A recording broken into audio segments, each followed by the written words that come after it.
Hello, welcome to our new channel চলো গল্প শুনি।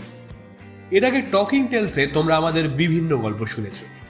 চলো গল্প শুনিতে আমাদের very first production Edgar Allan পোয়ের লেখা the tell tale heart. Edgar Allan Poe 19th সেঞ্চুরিতে ডিটেকটিভ, সায়েন্স ফিকশন ও থ্রিলার শর্ট স্টোরির জনক ছিলেন এই মার্কিন লেখক। খুন অথবা মৃত্যু সম্পর্কিত গল্প ছিল তার স্পেশালিটি। ঠিক তেমনি এই গল্পেও তিনি ক্রাইম এবং সাইকোলজি নিয়ে যে অপূর্বভাবে গল্প বুনেছেন তা তোমরা নিশ্চয়ই এনজয় করবে। অ্যাক্টিং, সাউন্ড এডিটিং, ডিরেকশন এবং কভার ডিজাইনিংয়ে শ্বেতাংশু, ইন্ট্রোতে আমি সৌপর্ণ। তাহলে চলো গল্প শুনি। Let's start the tell tale heart.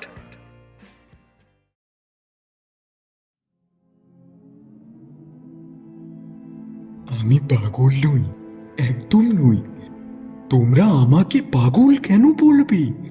এই রোগ আমার অনুভূতিকে আরো তীক্ষ্ণ এবং আরো ধারালো করেছে। বিশেষ করে আমার শ্রবণ শক্তিকে আরো বেশি বাড়িয়েছে। আমি পৃথিবীর প্রতিটি কোণ থেকে শব্দ শুনতে পাই, এমনকি স্বর্গ এবং নরকের থেকেও। কিভাবে এই শ্রবণ শক্তি পেলাম? গল্পটা ছোট্ট, তবে শুনলেই বুঝতে পারবেন আমার থেকে শ্রেষ্ঠ মানুষ এই দুনিয়ায় বিরল।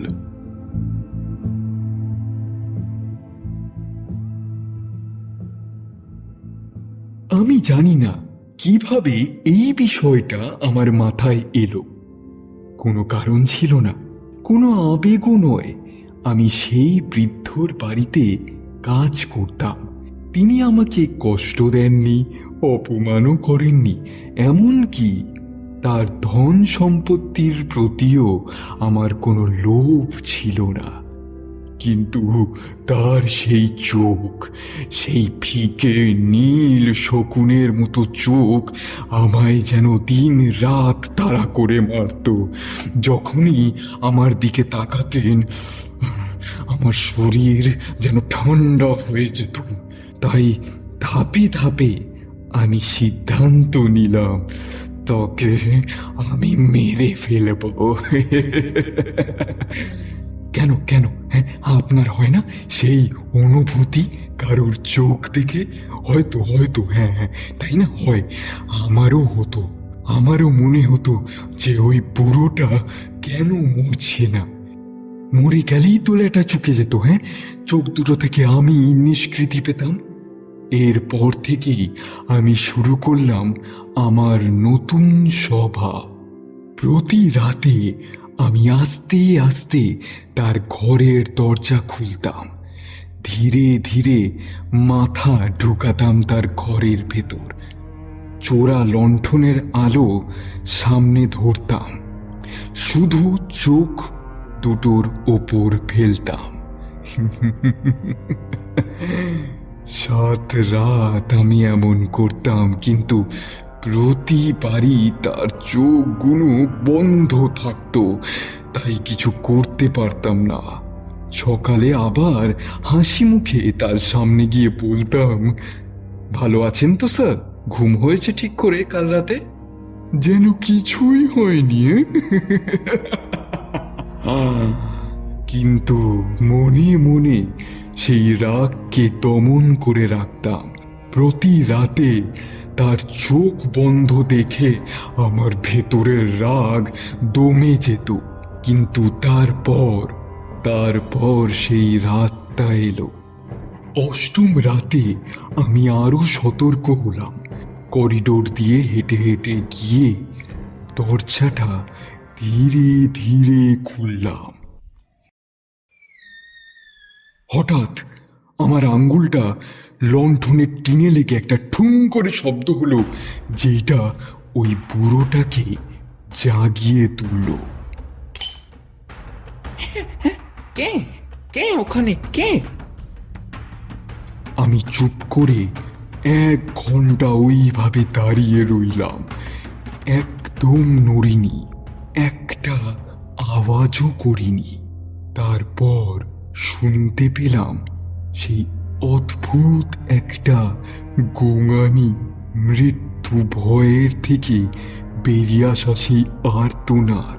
আমি জানতাম সেই বুড়োটা জেগে আছে, ভয়ে কাঁপছে। আমি আস্তে আস্তে আলোটা তার চোখের ওপর ফেললাম। সেই অভিশপ্ত চোখ, খোলা ফিকে নীল, হাড় কাঁপানো ভয়ের মতো। ঠিক তখনই আমি শুনলাম একটা হৃদস্পন্দন, ধুপ ধুপ ধুপ ধুপ, ধীরে ধীরে জোরে জোরে বাজতে লাগলো। সেই আওয়াজটা আমার মনে হলো যেন প্রতিবেশীরা শুনতে পাবে না তো। হ্যাঁ হ্যাঁ, এই আওয়াজটা শুনতে পাবে না তো। তাই তাই আমি চিৎকার করে লণ্ঠন ছুড়ে দিয়ে রুমের মধ্যে ঝাঁপিয়ে দিলাম। তার গলাটাকে শক্ত করে চেপে ধরলাম, আর তার গলা দিয়ে একটা গোঙানি বেরিয়ে এলো। আমি তাকে মেঝেতে ফেলে দিলাম, ভারী বিছানা চাপা দিলাম তার উপর। অনেকক্ষণ সেই হৃদস্পন্দন আমি শুনতে পাচ্ছিলাম। চেপে চেপে ধরে রাখলাম সেই বিছানা পত্তর তার মুখের ওপর। তার পা হাতগুলো ছটফট করছিল। আমি ধরে রাখলাম সেই বুড়ো বিছানা পত্তর সেই বুড়োর মুখের ওপর। আর অবশেষে সেই শব্দ থামলো। নেই নেই নেই নেই নেই নেই নেই নেই নেই নেই নেই, সেই শব্দ আর নেই।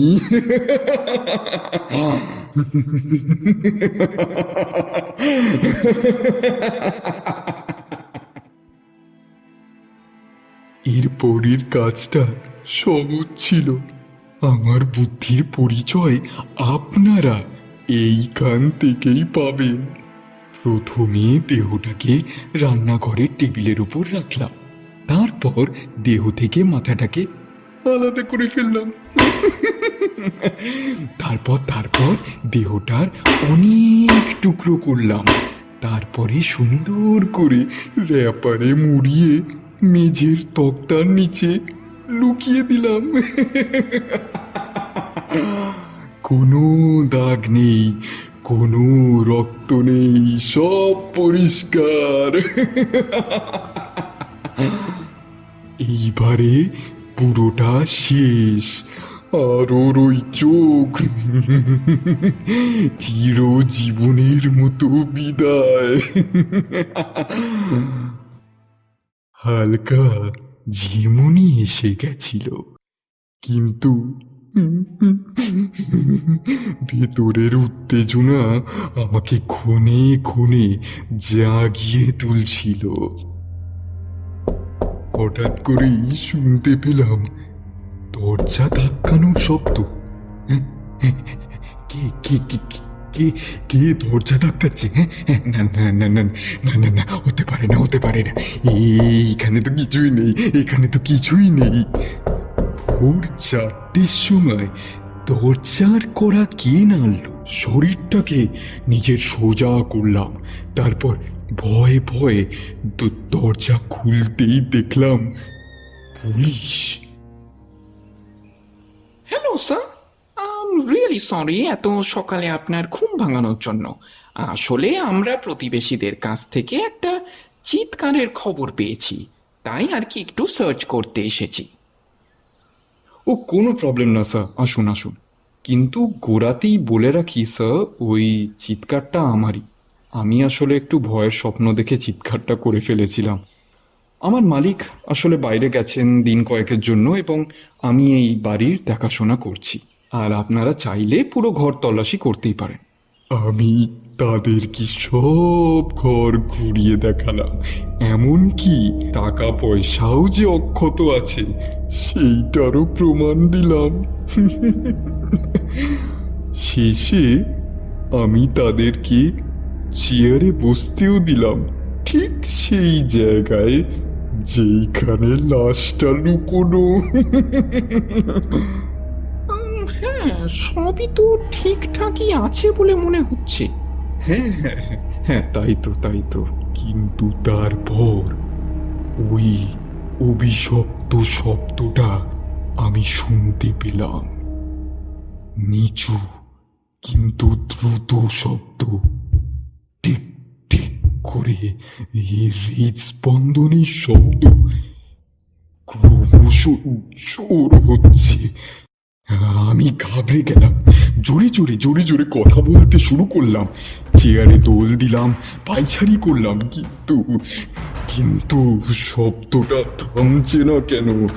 যেন আমার কানের মধ্যে গরম শীষ ঢুকছে। না না না না না না না না না না না, বুড়ো টানি। কিন্তু সেই হৃদস্পন্দন পারছি কেন? তারা কি শুনছে না? ওই পুলিশগুলো কি এটা শুনতে পাচ্ছি না? অবশ্যই শুনছে। তারা জানে। কেন হাসছে তারা? আমি আর সহ্য করতে পারছি না। আমার মাথা মনে হচ্ছে যেন ফেটে যাবে, আমি মরে যাব। থামাও সেই শব্দটাকে, থামাও। শয়তান, আর ভান করার দরকার নেই। আমি স্বীকার করছি, আমি তাকে মেরেছি।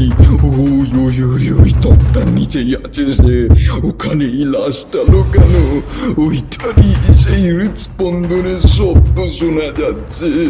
থামাও সেই হৃদস্পন্দনকে, থামাও।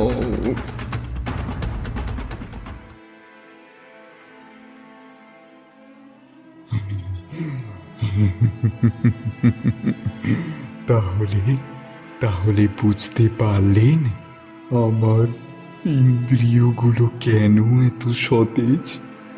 কি ভাবছেন? হ্যাঁ হ্যাঁ, এখনো শুনি কিনা সেই শব্দটা? হ্যাঁ, এখনো সেই শয়তানটার হৃদস্পন্দন আমার কানে বাজে, ধুপ ধুপ ধুপ ধুপ করে। এখনো ওই চোখগুলো আমার চোখের সামনে ভাসে।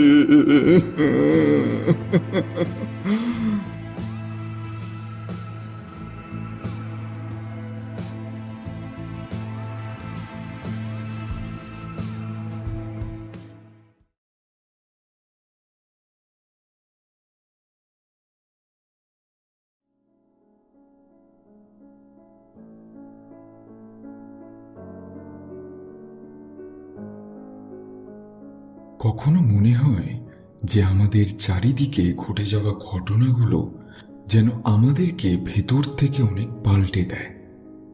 সত্যি বলতে, কিছু মানুষের চলে যাওয়া, থাকা থেকে না থাকা হয়ে যাওয়া বড় একটা রেখাপাত করে বেরিয়ে যায় আমাদের মনের ওপর দিয়ে।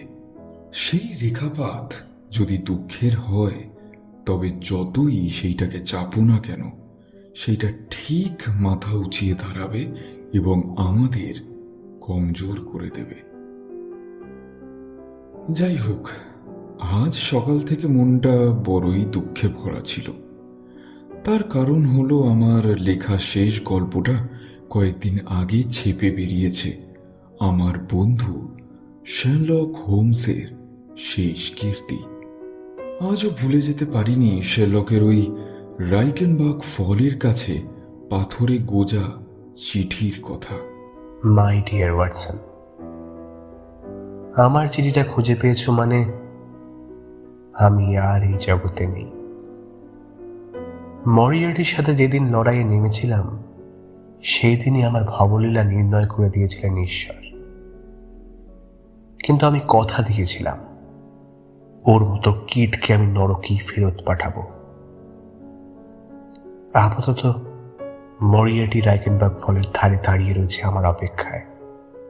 ওর ওই মৃত ব্যক্তির মতো ঠান্ডা দুটো চোখ স্থির দৃষ্টিতে তাকিয়ে রয়েছে পড়তে থাকা ঝর্ণার জলের দিকে। আজ আমি যদি ওকে থামাতে পারি, জানবে তোমার এই বন্ধু অনেক বড় এক শয়তানকে আটকেছে এই দুনিয়াকে ধ্বংস করার হাত থেকে। তোমাকে শুধু এইটুকু বলার, আমি এতগুলো বছর অনেক সুখে থেকেছি জানো। হেন কোনো কেস নেই যেখানে তুমি যেতে চাওনি আমার সঙ্গে। সেই ডেভিলস ফুড রহস্যতে আমার প্রাণও বাঁচিয়েছিলে তুমি। সারা জীবন তোমার মতো মানুষের ঋণ আমি শোধ করতে পারবো না, পারিনি হয়তো। ভালো থেকো ওয়াটসন, গুড বাই। সেই শেষ ওর থেকে চিঠি পাওয়া। ওর কথাগুলো পড়ে আমার বুকের ভেতরটা যেন ডুকরে কেঁদে উঠেছিল। সেই দিন হোমস আর নেই। রাইকেনবার্গের কাছে গিয়ে অনেক চিল্লিয়েছিলাম হোমস হোমস বলে, কিন্তু না, কোনো সাড়া পায়নি তার। তাই সেই দিন নির্ণয় নিয়েছিলাম যে আমার বন্ধুর কীর্তির ব্যাপারে মানুষকে জানাবো।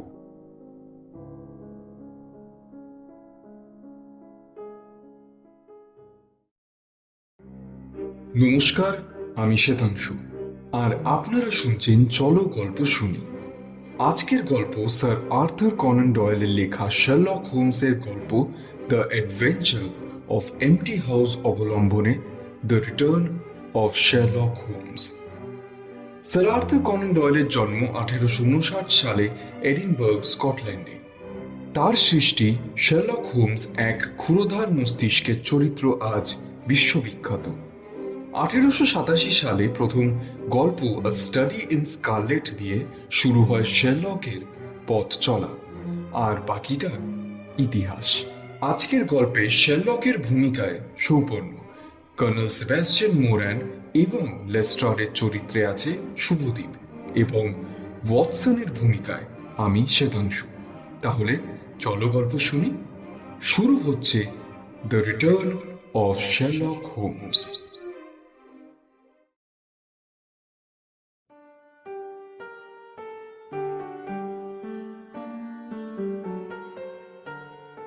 বর্তমানে লন্ডনে খুন রাহাজানির কেস প্রচুর বেড়েছে।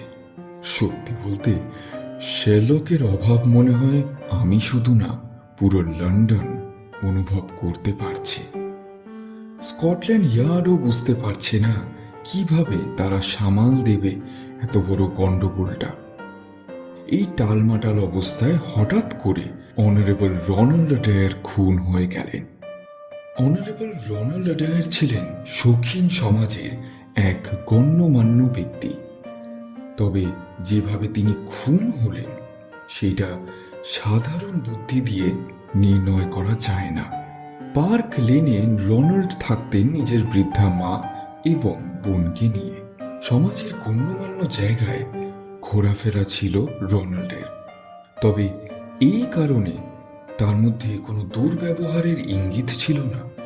পুরো লন্ডনে সবাই জানত রোনাল্ড খুবই সীমিত এবং শান্ত জীবন কাটাতেন, কিন্তু শেষ পর্যন্ত তার কপালে জুটল এক অদ্ভুত মৃত্যু। 30শে মার্চ রাত 10টায় সে তাস খেলে বাড়ি ফিরে আর নিজের ঘরে ঢুকে দরজা বন্ধ করে। বাড়ির পরিচালক শুনেছে রোনাল্ডকে বাড়ি ফিরতে। রাত 11:20 তার মা আর বোন ফিরে আসেন। মা ছেলেকে শুভরাত্রি বলবে বলে উপরে উঠে যান এবং দরজা ধাক্কাতে কোনো সাড়া পান না। তখন চেঁচামেচি জুড়ে দেওয়াতে সবাই এসে দরজা ভেঙে দেখে রোনাল্ড পড়ে আছে টেবিলের পাশে, মাথা ফুঁড়ে গেছে বুলেট। আমি গেছিলাম পরের দিন সকালে আর জায়গাটাকে পর্যবেক্ষণ করলাম ভালো করে, তবে সুরাহা কিছুই করতে পারলাম না। ঘরের দরজা জানলা বন্ধ ছিল, কিন্তু তার সত্ত্বেও কি করে রোনাল্ডকে হত্যা করলো খুনি? এত সমস্যার মধ্যে দেখলাম স্কটল্যান্ড ইয়ার্ড থেকে একজন ডিটেকটিভ হায়ার করেছে, যে দাবি করছে রোনাল্ডকে নাকি ঘরের ভেতরে গুলি করে মারা হয়েছে। কিন্তু সেইটা কি করে সম্ভব? ঘরের জানলা দরজা সব বন্ধ ছিল, তাহলে আততায়ী ঘরে ঢুকলো কি করে? ভালো লাগছিল না কিছুই। আমি বাইরে রাস্তায় বেরিয়ে এলাম এবং আনমনা হয়ে হাঁটছি।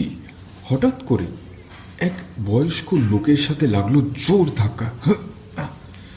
যা সব ননসেন্স লোক। হ্যাঁ, আর হাত থেকে তার বইগুলো মাটিতে পড়ে গেল। মাপচে তুলতে গেলাম, কিন্তু বাবা কি দেবাক! বাড়ি ফিরে এসে নিজের স্টাডিতে ঢুকে ফায়ার প্লেসের আগুনটাকে একটু উস্কে দিয়ে চেয়ারে বসলাম। ভাবতে লাগলাম যে কেসটা কোন দিকে এগোচ্ছে, আর অ্যাডের কিভাবে মরে থাকতে পারেন। হঠাৎ করে আমার চাকর এসে জানালো যে কে না কে বুড়ো নাকি আমার সাথে দেখা করতে এসেছে। আমি সামনে পড়ে থাকা নভেলটাকে হাতে নিয়ে আসতে বললাম। কিছুক্ষণ বাদে যিনি এলেন তাকে দেখে আমি বড়ই অবাক হলাম। আরে, এই তো সেই বুড়োটা। তিনি বললেন, আমাকে দেখে বেজায় অবাক হয়ে গেলেন দেখছি। কিছু মনে করবেন না স্যার, বিবেকের কামড় সইতে না পেরে আসতে হলো আমায়। আপনার পিছু পিছু আসছিলাম আমি। আপনাকে এ বাড়িতে ঢুকে পড়তে দেখে ভাবলাম আমার রুক্ষ ব্যবহারে যেন কিছু না মনে করেন সেই কথা বলে যাই। আপনার উপর মোটেই রাগ করিনি আমি, বরং বইগুলো তুলে দেওয়ার জন্য অশেষ কৃতজ্ঞতা। আমি আপনারই প্রতিবেশী। চার্চ স্ট্রিটের মোড়ে আমার বইয়ের দোকানটা হয়তো আপনি দেখে থাকবেন। আপনার সঙ্গে আলাপ করে সত্যিই খুশি হলাম স্যার। আপনার হয়তো বই কেনার বাতিক থাকতে পারে। এই দেখুন না, ব্রিটিশ ওয়ার্ড, ক্যাটালাস আর হোলি ওয়ার প্রতিখানায় বাড়িতে রাখার মতো। 5খানা বই দিয়ে আপনার দ্বিতীয় সেলফের ওই ফাঁকটা ভরাট করে ফেলতে পারেন।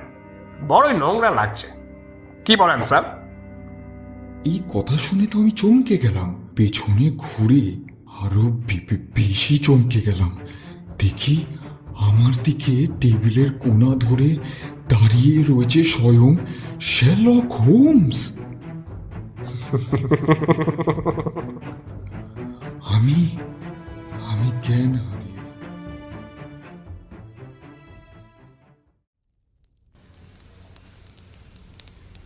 জ্ঞান ফিরতে মুখে ব্র্যান্ডির স্বাদ পেলাম।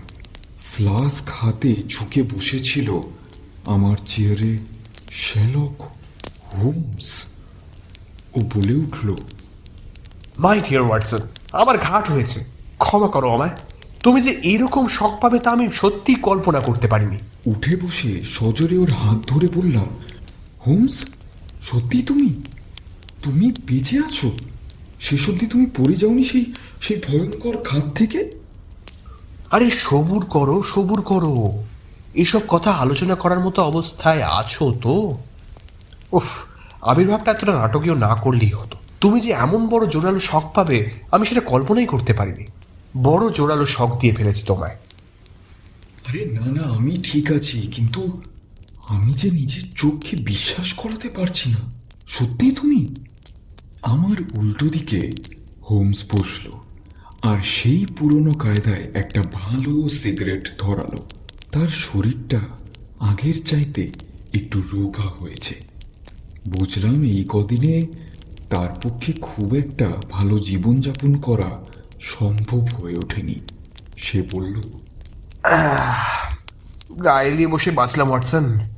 লম্বা মানুষের পক্ষে পুরো 1 ফুট ছেড়ে ফেলে ঘন্টার পর ঘন্টা অভিনয় করে যাওয়া বড় সোজা কথা নয়।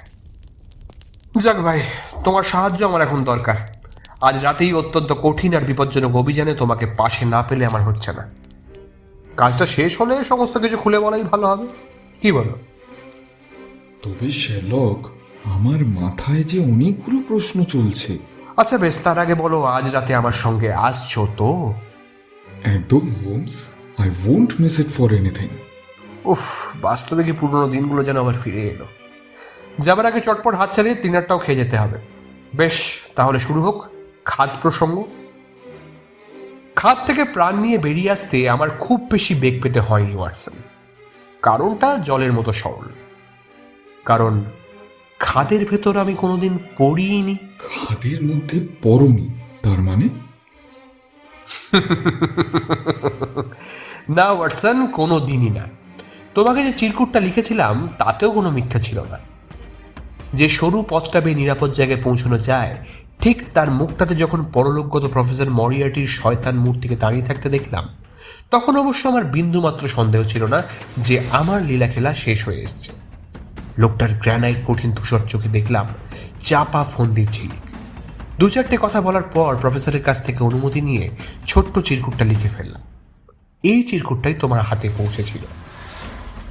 সিগারেটের বাক্স আর বেড়াবার ছড়িটা সমেত চিরকুটটা রেখে সরু পথ বরাবর এগিয়ে গেলাম। পিছু পিছু এলেন মরিয়ার্টি।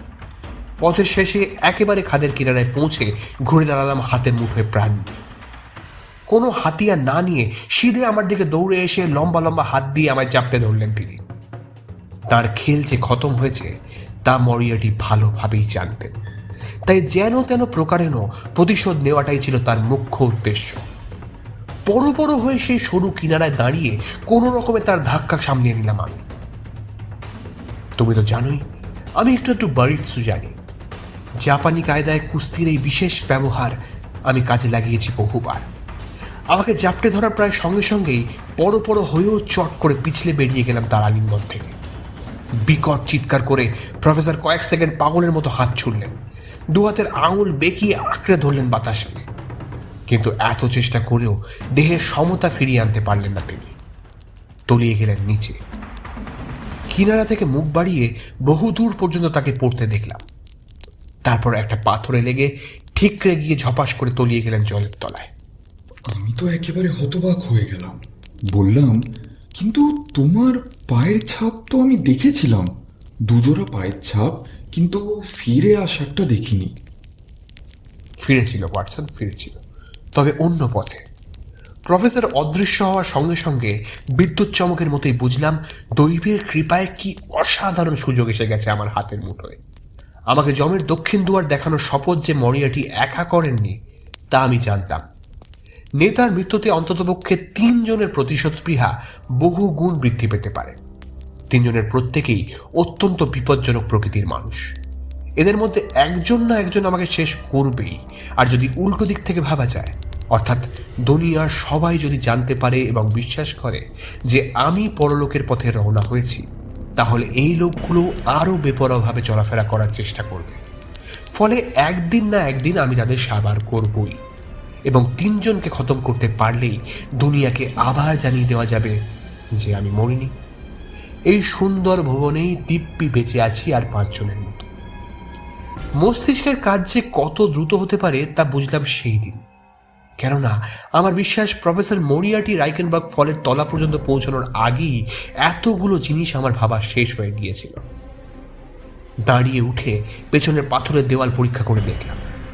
মাস কয়েক পরে এই দুর্ঘটনার ছবির মতো বিবরণ তোমার রচনায় পড়ে বেশ ইন্টারেস্টিং লেগেছিল।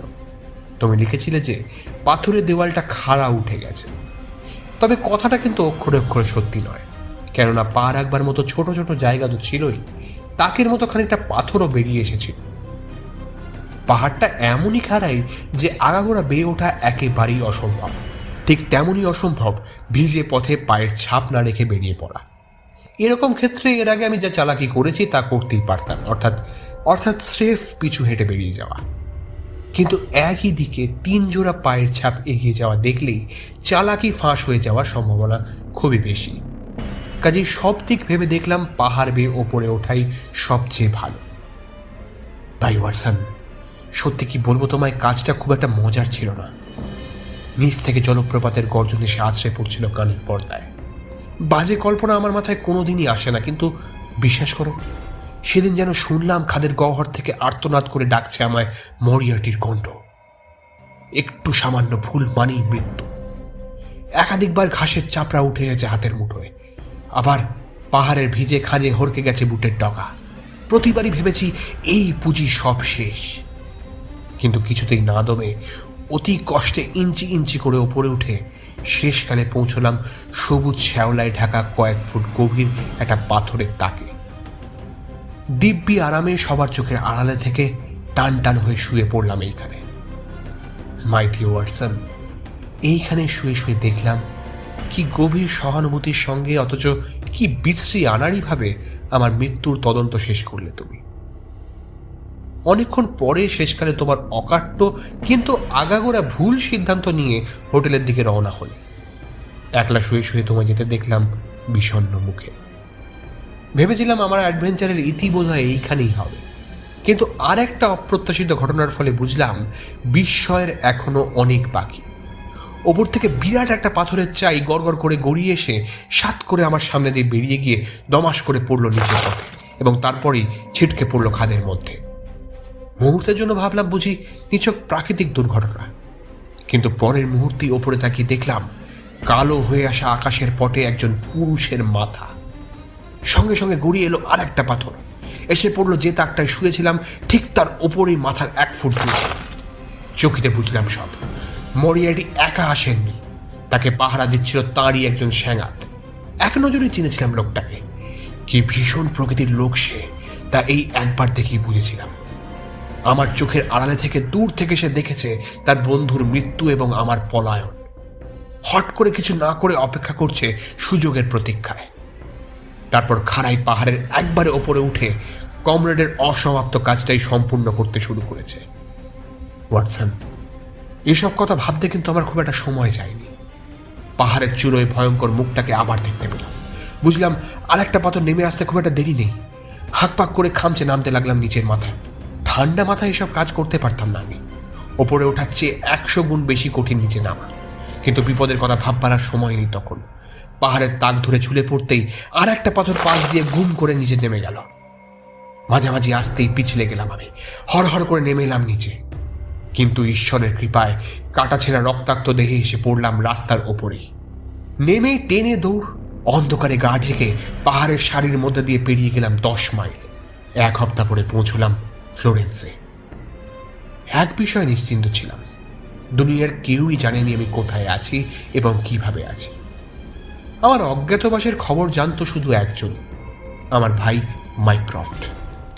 মাই ডিয়ার ওয়াটসন, জানি না এই জন্যে আমায় তুমি ক্ষমা করতে পারবে কিনা, কিন্তু ভাই এছাড়া আমার কাছে উপায়ও যে ছিল না। আমি চেয়েছিলাম প্রত্যেকেই জানুক এবং বিশ্বাস করুক যে আমি মারা গেছি, এবং এও ঠিক যে আমি মৃত একথা তুমি মনে প্রাণে বিশ্বাস না করলে আমার অক্লাবের অমন রোমাঞ্চকর বিবরণ কি লিখতে পারতে? ও লেখা একবার যে পড়েছে তারই দৃঢ় বিশ্বাস জন্মেছে যে আমি আর নেই। গত 3 বছরে বার কয়েক কলম নিয়ে বসেছিলাম তোমাকে 2-1 লাইন লিখবো বলে, কিন্তু প্রতিবারই নিজেকে সামলে নিয়েছি আমার প্রতি তোমার গভীর অনুরাগের কথা ভেবে। কেননা আনন্দে উচ্ছ্বসিত হয়ে এমন কিছু অশোভন কাণ্ড করে বসতে তুমি, যাতে আমার গোপন রহস্য আর গোপন থাকতো না। ঠিক এই কারণেই আজ সন্ধ্যেবেলাতেও যখন তুমি বইগুলো আমার রাস্তায় ফেলে দিলে আমাকে সরে পড়তে হয়েছে। সে সময় খুবই বিপদের মধ্যে ছিলাম আমি। অবাক হয়ে যদি তাকিয়ে থাকতে অথবা আবেগে চঞ্চল হয়ে উঠতে, তাহলে ছদ্মবেশ ফুরে আসল পরিচয় প্রকাশ হয়ে পড়তো সন্ধানীদের চোখে। পরিণাম হতো অত্যন্ত শোচনীয়, এবং এবার যা হারাতে তা তো আর ফিরে পেতে না। মাইক্রফটের কাছে আমার গুপ্ত কথা ফাঁস করতে হয়েছে শুধু প্রয়োজন মতো টাকা পাওয়ার জন্য। ইতিমধ্যে শুরু হলো মরিয়াটি মামলা, শেষও হলো, কিন্তু ফলাফল খুব সুখের হলো না। আশা করেছিলাম অনেক কিছুই, কিন্তু শেষ পর্যন্ত দেখা গেল দলের 2 জন সবচেয়ে ভীষণ প্রকৃতির লোকই রয়ে গেল জেলের বাইরে। আমার উপর প্রতিহিংসা নেবার জন্য এই 2 জনেই মরণ পণ করেছিল। 2 জনেই আমার পরম শত্রু। কাজেই 2 বছর ঘুরে বেড়ালাম তিব্বতে, লামা দেখে এবং প্রধান লামার কাছ থেকে বেশ কিছুদিন মজায় কাটিয়ে। এরপর গেলাম পারস্যে, মক্কা দেখলাম এবং খার্টুমে খলিফের সঙ্গে সাক্ষাৎ করলাম। সে ভারী ইন্টারেস্টিং ব্যাপার। সব কথা আমি যথাসময়ে ফরেন অফিসে জানিয়ে দিয়েছি। ফ্রান্সে ফিরে এসে আলকাত্রা থেকে পাওয়া যৌগিক পদার্থ নিয়ে কয়েক মাস গবেষণা করলাম দক্ষিণ ফ্রান্সের একটা ল্যাবরেটরিতে। মাই ডিয়ার ওয়াটসন, দুঃখের সবচেয়ে বড় দাওয়াই হলো কাজ। আজ রাতের কাজটাও যদি 2 জনে মিলে শেষ করতে পারি এবং সফল হতে পারি, তাহলে জানবো এ গ্রহে অন্তত একটা পুরুষের বেঁচে থাকার যথেষ্ট অধিকার আছে। অতীতের পুরো 3টে বছর নিয়ে এখনো বকবক করা বাকি আছে। 9:30 পর্যন্ত তাই চলুক, তবে তার বেশি নয়। ঠিক 9:30টার সময় বেরিয়ে পড়বো আমরা। তারপর শুরু হবে খালি বাড়িতে আমাদের মনে রাখবার মতো অ্যাডভেঞ্চার।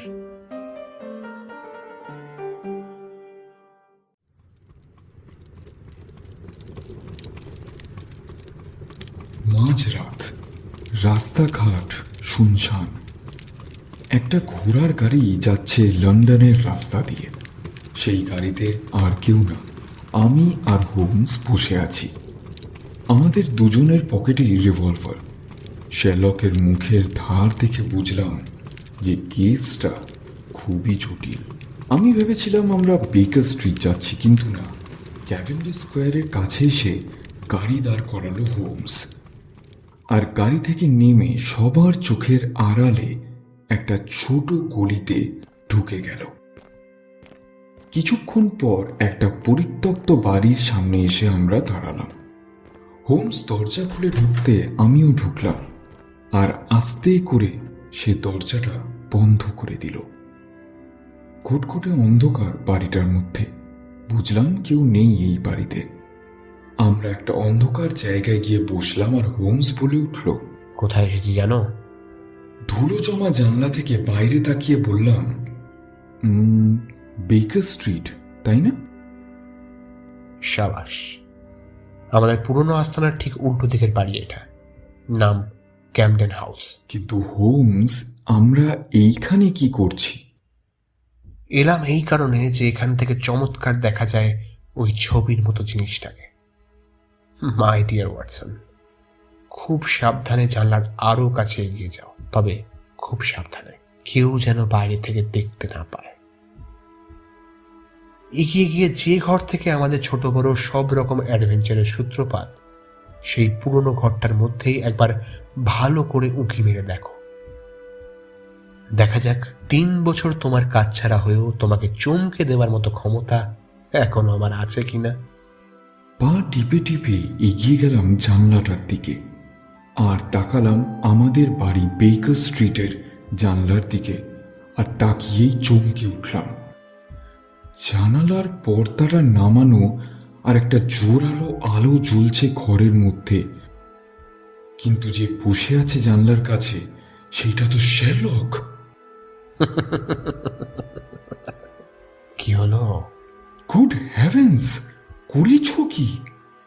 অবিকল আমার মতোই দেখতে হয়েছে, তাই না ওয়াটসন? এ তো তুমি বসে আছো ওই জানলায়। কৃতিত্বটুকু গ্রেনেবলের মসিয়ার অস্কার মুলিয়ারের প্রাপ্য। ছাঁচটা তৈরি করতে বেশ কিছুদিন লেগে গেছে ভদ্রলোকের। মোমের তৈরি শার্লক হোমসের আবক্ষ মূর্তি। বাকি যা দেখছো সেটুকু আজ বিকেলে বেকার স্ট্রিটে আমায় গিয়ে করে আসতে হয়েছে। কিন্তু কেন? মাই ডিয়ার ওয়াটসন, কারণ শুধু একটা। আমি যখন বাড়িতে নেই তখন কয়েকজন লোক বিশ্বাস করুক যে আমি বাড়িতেই আছি, এবং এই অদ্ভুত বিশ্বাস তাদের মনে ঢুকিয়ে দেওয়ার জন্য যথেষ্ট কারণ আছে, তাও আমি বিশ্বাস করি। তার মানে তোমার বিশ্বাস যে কেউ তোমার উপর নজর রেখেছে, কিন্তু তুমি তা জানলে কি করে? ছিল এবং আমি তা জানি। আমার পুরনো শত্রু ওয়াটসন, যে কুখ্যাত সমাজের নেতা এখনো রাইকেনবার্গ ফলে শুয়ে, তারা। তুমি তো জানোই আমি যে বেঁচে আছি তা একমাত্র তারা ছাড়া আর কেউ জানে না, এবং বিশ্বাস করে যে একদিন না একদিন, 2 দিন আগে হোক আর পরে হোক, আমার ঘরে আমি ফিরে আসবই।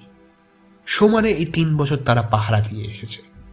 আজ সকালে সার্থক হয়েছে তাদের প্রতীক্ষা। সচক্ষে তারা দেখেছে আমায় ফিরে আসতে। খুব সহজ, জানলা দিয়ে তাকাতেই ওদের চৌকিদারকে আমি চিনেছি। লোকটার নাম পার্কার। স্বভাবটি খুব নিরীহ।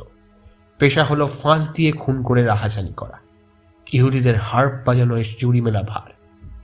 পার্কারকে আমি ডরাই না, ডরাই তার পেছনে যে আরো ভয়ঙ্কর লোকটা আছে তাকে, যে ছিল মরিয়াটির হরিহর আত্মা বন্ধু, যে রাইকেনবার্গ ফলের পাহাড়ের চূড়ো থেকে পাথর গড়িয়ে আমাকে মরিয়াটির পাশে পাঠাতে চেয়েছিল, যে লন্ডনের সবচেয়ে দুর্ধর্ষ, ধুরন্ধর এবং পয়লা নম্বরের বদমাশ।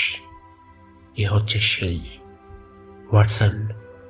আজ রাতে আমার পিছু নিয়েছে সে নিজেই, কিন্তু ঘুণাক্ষরেও জানতে পারেনি তারও পিছু নিয়েছি আমরা। ধীরে ধীরে শেরলকের মতলবটা বুঝতে পারলাম। এই বাড়িতে আমরা এসেছি হোমসের পুতুল দেখতে না, লুকিয়ে ওত পেতে থাকতে।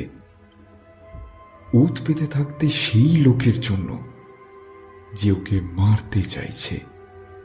অন্ধকারের মধ্যে চুপ করে অপেক্ষা করতে লাগলাম সেই লোকের জন্য। ঠান্ডাটা ভালোই বাড়াতে ওভারকোটের কলারটাকে উঠিয়ে নিলাম, আর পকেটে হাত ঢুকিয়ে রাখলাম। এক পকেটে রাখা রিভলভারটাকে শক্ত করে ধরে রাখলাম। তারপর উকি মেরে আবার দেখলাম আমাদের বাড়ির দিকে। দেখলাম ছায়াটা নড়ে উঠল। বলে ফেললাম, হোমস, ছায়াটা নড়ল। নড়েছে তো হয়েছে কি? তুমি কি আমাকে এমন নিরেট গাধা ভেবেছো ওয়াটসন? নিচক দামি খাড়া করে ইউরোপের সবচেয়ে জাহাবাজ এবং সবচেয়ে ধড়িবাজ কয়েকজনের চোখে ধুলো দিয়ে দিতে পারবো? ঘন্টা দুয়েক হলো এই ঘরে বসেছি আমরা। এই 2 ঘন্টার মধ্যে মিসেস হার্টসন ডামিটাকে নড়িয়ে চড়িয়ে বসিয়েছেন সব শুদ্ধ 8 বার, অর্থাৎ প্রতি 15 মিনিটে একবার। সামনের দিকে থাকার ফলে তার ছায়া কোনো মতেই জানলার পর্দায় পড়ছে না।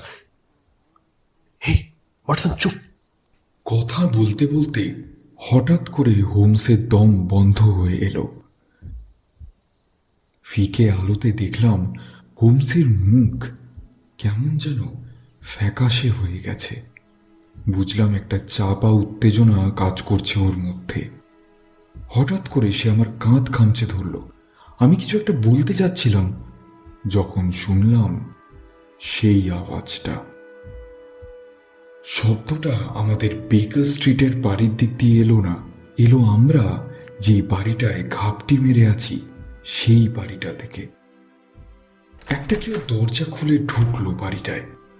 সে নিশ্চয়ই চেয়েছিল নিজেকে গোপন রাখতে, কিন্তু বাড়ির মেঝের কচমচ শব্দ জানান দিচ্ছিল তার অস্তিত্ব। এক মুহূর্তের জন্য দাঁড়ালো সে, তারপর আবার চলতে লাগলো। আমাদের দুজনের উত্তেজনা তখন চূড়ায় গিয়ে ঠেকেছে। আমার হাত শক্ত করে ধরে রয়েছে পকেটের রিভলভারটাকে। একটা লোক এসে দাঁড়ালো জানলাটার কাছে, সেই জানলাটা যেখানে আমরা ঘাপটি মেরে বসে আছি, আর যেখান থেকে বেকার স্ট্রিট ভালোভাবে দেখা যায়। লোকটি কিছু একটা বার করলো নিজের লং ওভারকোটের আড়াল থেকে। একটা ক্লিকের শব্দ শোনা গেল। তারপর ধীরে ধীরে সে সেই জিনিসটাকে ধরল বন্দুকের মতো। একটা নিশ্চিন্তে শ্বাস ফেলল। তারপরে একটা গুলি বেরোনোর শব্দ আর দূরে কাঁচ ভাঙার আওয়াজ। সঙ্গে সঙ্গে শেলক উঠে গিয়ে লোকটাকে চাপটে ধরল, আর আমি গিয়ে লোকটাকে ধরে কাত করে ফেললাম। কিন্তু লোকটা প্রাণপণ চেষ্টা করতে লাগলো পালানোর। আমি আমার রিভলভার বার করে তার মাথায় ধরতে যাব, তখনই শেলককে সে মারলো এক ধাক্কা, আর আমার বন্দুক ধরা হাতটা ধরে ফেললো আর তাক করলো সিলিং এর দিকে। চেপে ধরে রইল। আমি নামানোর আপ্রাণ চেষ্টা করলাম, আর তার ফলে ছাদের দিকে দুটো গুলি চলে গেল। আমি এই ফাঁকি তার হাঁটুতে মারলাম এক লাথি, আর সে মাটিতে পড়ে গেল। তখনই সে লক হাঁটু দিয়ে তার বুকের উপর বসে পড়ল। শুনলাম আরো দুটো পায়ের শব্দ তাড়াতাড়ি এদিকে এগিয়ে আসছে।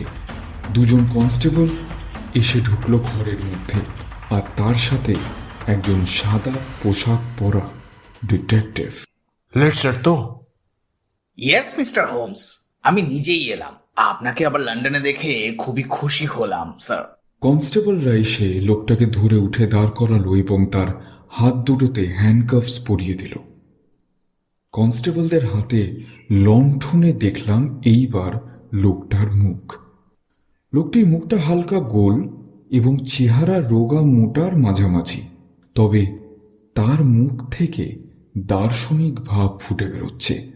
দৃষ্টিতে ক্রোধ এবং ঘৃণা। হোমস বলল, কর্নেল, পুরনো একটা নাটকে পড়েছিলাম সব যাত্রা শেষ হয় প্রেমিকদের মিলনে।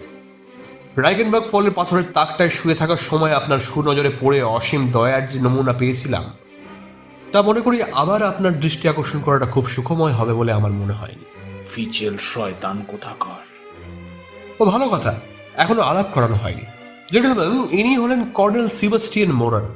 হার ম্যাজেস্টিসের ইন্ডিয়ান আর্মিতে এর সুনাম আছে, এবং আজ পর্যন্ত আমাদের পূর্বাঞ্চলের সাম্রাজ্যে দূরপাল্লার বন্দুক বা যত আছেন তাদের মধ্যে সবচেয়ে নামকরা ইনি।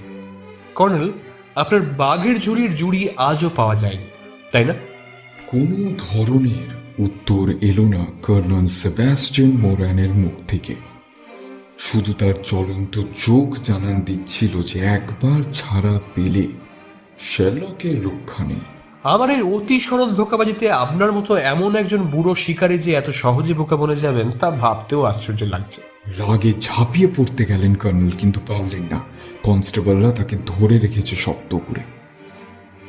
আমি স্বীকার করছি, আমাকেও আপনি একটু অবাক করে দিয়েছিলেন। আপনি নিজেই যে খালি বাড়ির এমন পছন্দসই জানলার সামনে এসে তাক করবেন তা আমি ভাবিনি। আমি ভেবেছিলাম রাস্তা থেকেই হুকুম দেবেন আপনি, তাই লেস্টার সাঙ্গপাঙ্গ নিয়ে আপনার প্রতীক্ষায় ছিল বাইরেই। শুধু এইটুকু ছাড়া সবটুকু আমার হিসেবমতোই হয়েছে। এইবার লেস্ট্রাডের দিকে ঘুরে দাঁড়ালেন কর্নেল মোরান আর বললেন, আমাকে গ্রেপ্তার করার কোনো কারণ থাকুক আর নাই থাকুক, এই লোকটাকে দিয়ে আমাকে বিদ্রুপ করানোর অধিকার কি আপনার আছে? আইনের হাতেই যদি আমি এসে থাকি, সবকিছু আইনসম্মতভাবেই হওয়া উচিত। তা অবশ্য ঠিক বলেছেন মিস্টার হোমস। আর কিছু বলবেন কি? হোমস এয়ারগানটাকে হাতে তুলে নিয়ে পরীক্ষা করতে করতে বলল, তুলনা হয় না এমন অস্ত্রের। শব্দহীন কিন্তু অসাধারণের ক্ষমতা। বাস্তবে কি তারিফ করতে হয় আপনার। প্রফেসর মরিয়ার্টির অর্ডার অনুযায়ী অন্ধ জার্মান মেকানিক ভন হার্ডার তৈরি করেছিল এটা। ভন হার্ডারকে আমি চিনি, বেশ কয়েক বছর ধরে জানতাম এই অস্ত্রের কথা, কিন্তু কোনোদিন নাড়াচাড়া করার সৌভাগ্য হয়নি। লেস্টার্ড, মন দিয়ে জিনিসটা দেখে রাখো এবং যে বুলেট এর মধ্যে আঁটে সেগুলোকে ভুলো না। এই আমার বিশেষ অনুরোধ। আপনি নিশ্চিন্ত থাকুন মিস্টার হোমস। আর কিছু বলবেন নাকি? শুধু একটি প্রশ্ন, কি চার্জ আনছো কর্নেলের বিরুদ্ধে? কেন? মিস্টার শার্লক হোমসকে খুন করার চেষ্টা? না না লেস্টার্ড, যাকে সমস্ত পুলিশ বাহিনী বৃথায় খুঁজে বেড়াচ্ছে ইনি সেই কর্নেল সিভাস্টিন মোরান, যিনি গত মাসের 30 তারিখে 427 নং পার্ক লেনের উল্টো দিকের বাড়িতে দোতলার খোলা জানলা দিয়ে এয়ার গান থেকে বুলেট ছুড়ে অনারেবল রোনাল্ড অ্যাডিয়ারকে খুন করেছিলেন। লেস্টার্ড, এই হলো তোমার চার্জ। ওয়াটসন, ভাঙা জানলার ঠান্ডা বাতাস যদি কিছুক্ষণ সহ্য করতে পারো, তাহলে সিগারেট টেনে আধ ঘন্টা সময় আমার স্টাডিতে কাটিয়ে যাও। সময়টা যে আজ বাজে খরচ হবে না তার গ্যারান্টি আমি দিতে পারি।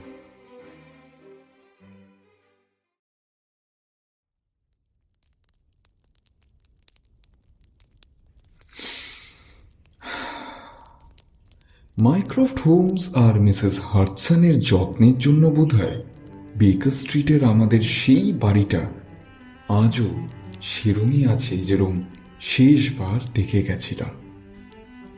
কত কেস, কত দৌড়াদৌড়ি সব মনে পড়ছিল বেকার স্ট্রিটের ঘরে ঢোকার পর। শেরলকের বসে থাকা পাইপ নিয়ে বা দেওয়ালে ডিপ প্র্যাকটিস করা, কিংবা আমাদের জানলা থেকে ভেসে আসা লন্ডনের কোলাহল। না, কোনো কিছুই পাল্টায়নি, একই জিনিস আছে। কিন্তু পাল্টেছে একটাই জিনিস, বলা যেতে পারে যোগ হয়েছে ঘরে। মমির সেই শেরলকের পুতুল, যেটা এখন মাটিতে পড়ে আছে। সত্যি খুবই অব্যর্থ টিপ কর্নেল মোরানের। পুতুলের মাথা ফুঁড়ে গেছে গুলিটা। শেরলক মেঝে থেকে গুলিটা তুলে নিয়ে বলল, বুঝতেই পারছো ওয়াটসন, রিভলভারের নরম বুলেট না হলে এই অবস্থা হয় না। একেই বলে প্রতিভা। কেননা এই জিনিস যে এয়ারগান থেকে ফায়ার করা হয়েছে তা কারোর মাথাতেও আসবে না। বুড়ো শিকারের স্নায়ু দেখছি এখনো আগের মতোই ঠিক তেমনি ধীর স্থির। চোখের ধারও দেখছি এতটুকু কমেনি। বুলেটটা মাথার পেছনে ঠিক মাঝামাঝি জায়গা দিয়ে ঢুকে ব্রেনটা লন্ডভন্ড করে দিয়ে বেরিয়ে গেছে সামনে দিয়ে। অব্যর্থ বন্দুক চালনায় এর জুড়িদার ইন্ডিয়াতে ছিল না। আমার তো মনে হয় লন্ডনে একে টেক্কে দেওয়ার মতো বন্দুকবাজ অল্প কয়েকজনই আছে। ভদ্রলোকের নাম কি আগে শুনেছিলে? না। বটে বটে, নামযশের কি করুণ পরিণতি। অবশ্য প্রফেসর জেমস মরিয়ার্টির নামও তুমি কোনোদিন জানতে না, অথচ তাকে শতাব্দীর সূর্য বললে বোধহয় অত্যুক্তি হয় না। আগামী শতাব্দীতেও এরকম প্রতিভা আর দেখা যাবে বলে মনে হয় না। সেলফ থেকে জীবন চরিত্রের স্ক্র্যাপ বইখানা নামাও, একটু চোখ বুলানো যাক। সিগার থেকে রাশি রাশি ধোঁয়া বেরিয়ে গিয়ে জমছিল সিলিংয়ে। শেরলক বইয়ের পাতা উল্টাচ্ছিল, তারপর সেই বইটা তুলে দিল আমার হাতে। আমি পড়লাম বইয়ের মার্জিনে গোটা গোটা অক্ষরে হোমসের হাতে লেখা, লন্ডনের দ্বিতীয় সবচেয়ে বিপজ্জনক লোক। বললাম, যা বোঝা যাচ্ছে প্রচুর সম্মান পেয়েছেন উনি এক সৈনিক হিসাবে। সত্যিই তাই ওয়াটসন, সৈনিক জীবনে অনেক দূর পর্যন্ত তার সুনামের অন্ত ছিল না। হঠাৎ বিগড়ে গেলেন কর্নেল মোরান। শুরু হলো তার বিপথে কুপথে যাওয়া। প্রকাশ্য কেলেঙ্কারি অবশ্য কোনোদিনই হয়নি, কিন্তু 5 কান হওয়াও বাকি থাকেনি। তবে তার পক্ষে ইন্ডিয়ায় বেশি দিন থাকা সম্ভব হলো না। অবসর নিলেন কর্নেল, এলেন লন্ডনে। আস্তে না আস্তেই আবার শুরু হলো তার দুর্নাম কুড়োনোর পালা। এই সময় প্রফেসর মরিয়ার্টির সুনজরে পড়লেন তিনি। মরিয়ার্টি কিছুদিনের জন্য তার সাঙ্গপাঙ্গদের পান্ডা করে দিয়েছিলেন কর্নেল। যাই হোক, কর্নেলকে ইনতার টাকা দিতে লাগলেন মরিয়ার্টি। যেসব উঁচু ধরনের কাজ সাধারণত অপরাধী সমাজ কোনোদিনও ভাবতেও সাহস করতে পারত না, এইরকম দু একটা কাজেও লাগালেন কর্নেলকে। 1887 সালে লর্ডারে মিসেস স্টুয়ার্টের মৃত্যু কাহিনী মনে পড়ছে তোমার? পড়ছে না? মোরান যে এর মূলে ছিলেন সে বিষয়ে আমার কোনো সন্দেহ নেই। অবশ্য প্রমাণ করা যায়নি কিছুই। মনে পড়ে তোমার? তোমাকে তোমার বাড়িতে ডাকতে গিয়ে এয়ার গানের ভয়ে কিভাবে জানলার খড়খড়ি টেনে বন্ধ করে দিয়েছিলাম। তখনও তুমি ভেবেছিলে কল্পনার মাত্রা আমার ছাড়িয়ে গিয়েছে, কিন্তু আমি জানতাম আমার এত সাবধান হওয়ার অকারণ নয়। কেননা এই অসাধারণ এয়ারগানের অস্তিত্ব আমি তখনই জানতাম, এবং এও জানতাম পৃথিবীর সবচেয়ে সেরা বন্দুকবাজের একজনের হাতেই থাকতে পারে এই হাতে একটা। সুইজারল্যান্ডে মরিয়ার্টির সাথে ইনি আমার পেছনে ধাওয়া করেছিলেন। রাইকেনবার্গের পাথরের তাকে শুয়ে থাকার সময়ও সেই ভয়ঙ্কর 5টা মিনিটের জন্য ইনি দায়ী। রোনাল্ডকে খুন করার সঙ্গে সঙ্গে আমার ফিরে আসার উদ্দেশ্য যে কি তাও আবিষ্কার করা কঠিন হবে না তার পক্ষে। তৎক্ষণাৎ হুঁশিয়ার হয়ে গিয়ে আমাকে পথ থেকে সরানোর জন্য তৎপর হয়ে উঠবেন কর্নেল। সঙ্গে আনবেন তার বহু অপরাধের সঙ্গী রক্ত খেকো হাতিয়ারকে। তার সুবিধার জন্য জানলায় চমৎকার ছায়াবাজি দেখিয়ে পুলিশকে সাবধান করে দিলাম।